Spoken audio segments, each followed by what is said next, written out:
I am back with our exclusive interview, Erskine Bowles and Senator Simpson, the gentleman behind the architects of the debt reduction plan for America that everyone talks about and has the most credibility out there. Gentlemen, we were just hearing about tax talk from the president and from John Boehner. And we've been talking a lot about tax rates. It seems that that's dominating the conversation.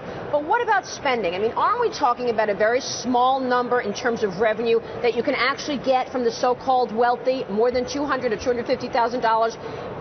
In the overall scheme of things, is that going to move the needle on our debt? And shouldn't we also be talking about spending cuts? Well, they're talking about getting somewhere between $80 and $100 billion a year, which is no small number from revenue. But when you consider the fact we have a $1.1 trillion deficit, you can see that's not going to solve our problem.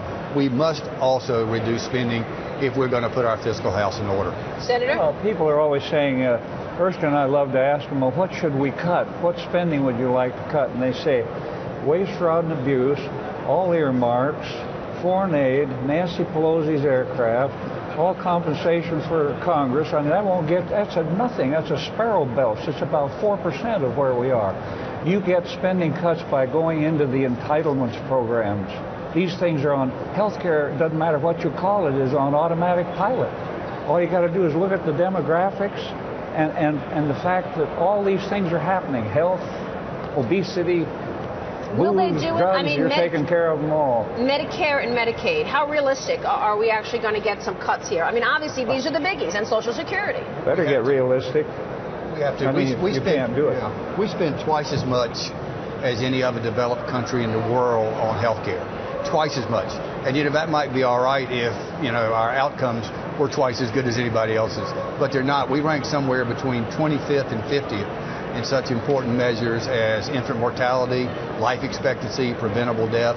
And anybody who doesn't think those 32 million people who don't have health care insurance don't get health care, they get health care today. They just get it to the emergency room at 5 to 8 times the cost of being in the doctor's office. And that cost doesn't go away. It gets cost shifted. And it gets cost shifted to the taxpayers in the form of higher insurance costs and higher premiums and higher taxes. You don't have to have a brain to know that when you take care of a pre-existing condition in a 3-year-old child that will live to be 60, when one person in the United States weighs more than the other two, that's a statistic.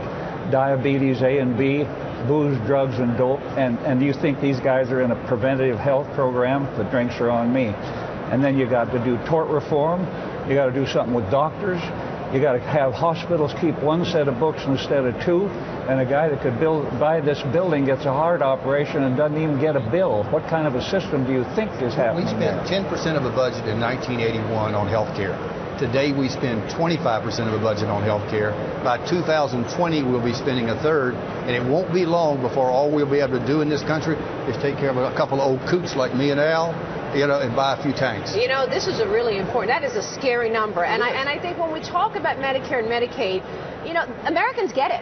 The people buy in. We should point out the crowd that is around us right now, everybody. Everybody here wants to hear your proposals. Show the crowd that are watching us, because when you talk about Medicare and Medicaid, it seems like the politicians are afraid to touch it, and yet America realizes the demographics have changed. We're living longer.